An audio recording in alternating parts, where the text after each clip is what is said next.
What's up, everybody? My name is Shannon and I am still waiting for my Satyr, and today we are talking about Nettle and Bone by Kingfisher. So this is a story about a princess whose sister is married to the prince. She's seeing all these injustices being done to her, like he's basically like abusing her, and she's trying to bear a child and it's not working and everything's just going wrong, and the main character is like, you know what?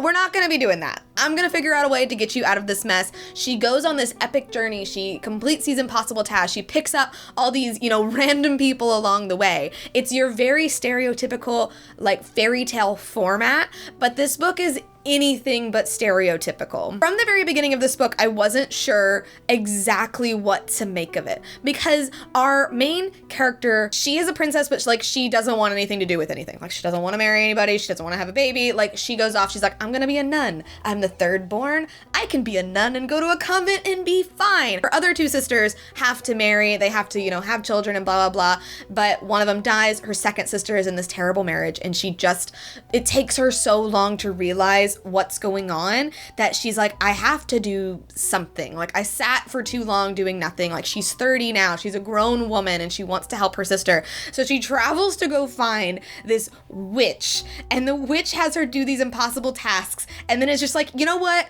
Whatever, I guess I'm gonna help you. I'm gonna bring my demon chicken and we're gonna go figure out a way to save your sister. And all along the way, they not only pick up like this moody, but like also shy and super polite, like ex-warrior, but then also a failed godmother. And there were so many instances in this book where I was just laughing out loud at how hilarious it is.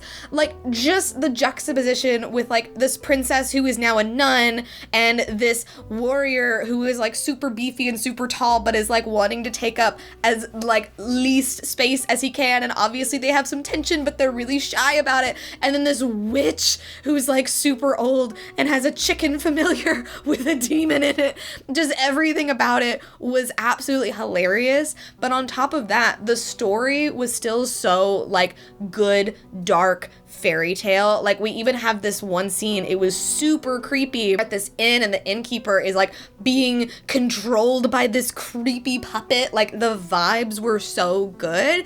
And of course, like seeing the things that unfold, trying to save her sister, I was just so unbelievably here for this. I love Nettle and Bone so much that I'm looking up everything by Kingfisher because I just need more of it. And I love the way this book left off. Like there's definitely not going to be any others. I love that it's all self-contained. Like this is a really good adult fantasy, because like I struggle with adult fantasy. I struggle with adult fairy tale because I find that there's a huge like barrier where it's like a lot of world building, a lot of things you gotta know. There's politics. This is like, nah.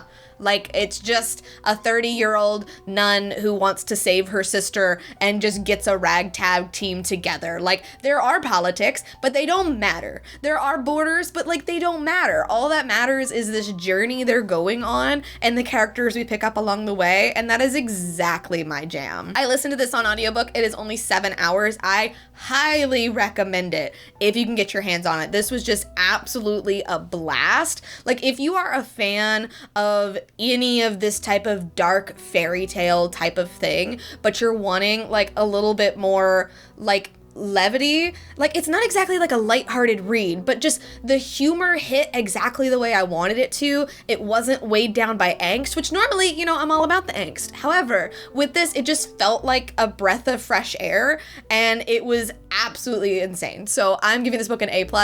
Definitely recommend you check it out. But anyway, thank you guys so much for watching this video. If you liked it, be sure to hit that like button down below, and don't forget to subscribe to Top Books with me every week. That's everything I got for today, and I will see you guys next time.